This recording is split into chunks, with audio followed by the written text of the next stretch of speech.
There I stood, staring at this young lady, about the age of 7 or 8, at one of our local convenience stores, one of the only access points for food in our city.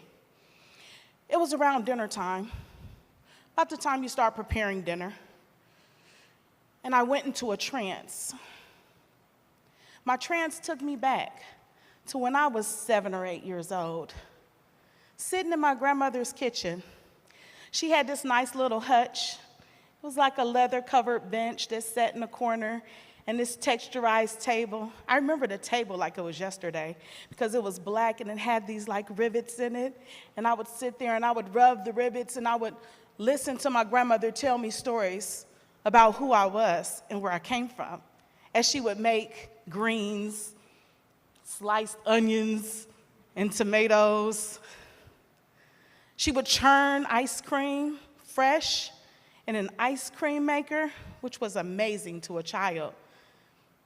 My uncle taught me how to eat smelt. It's these small little fish, and he would just pop them into the oven and pop them out, and we could pop them in our mouth. They were delicious, high in nutrients, low in mercury.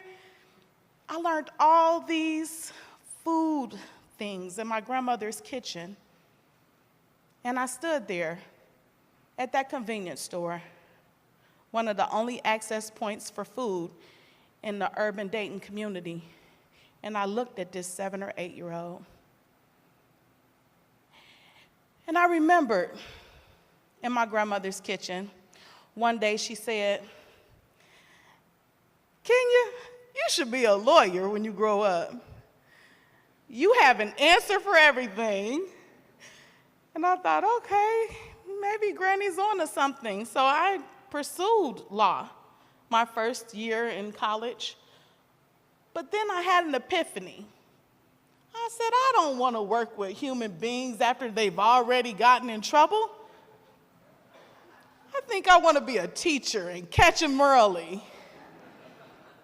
So I pursued education and I became a teacher. And I began teaching urban children. And in those classrooms, those babies would come in and they would be so difficult to teach. And I would ask them, as a form of building rapport with them, as they would come into my classroom in the morning, "Hey, Bobby, what'd you have for dinner last night?" And they would say, "Flamin' Hots and ramen noodles."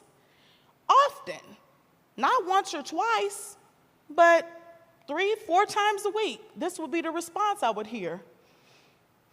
Then one day, I heard about a place called Gym City Market. A group of people were getting together and meeting and talking about how they could change the landscape of hunger in Dayton. And one day, I packed up my desk in my classroom and I never looked back, because I felt that Gym City Market would be an opportunity for me to help these children in a greater capacity.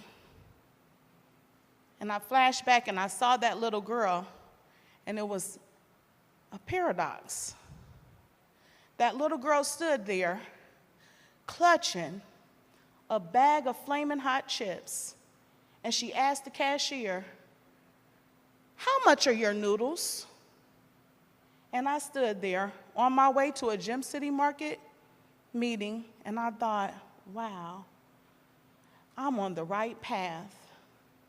Gym City Market is not just a grocery store, it's a movement. It's people coming together, believing that children shouldn't be hungry.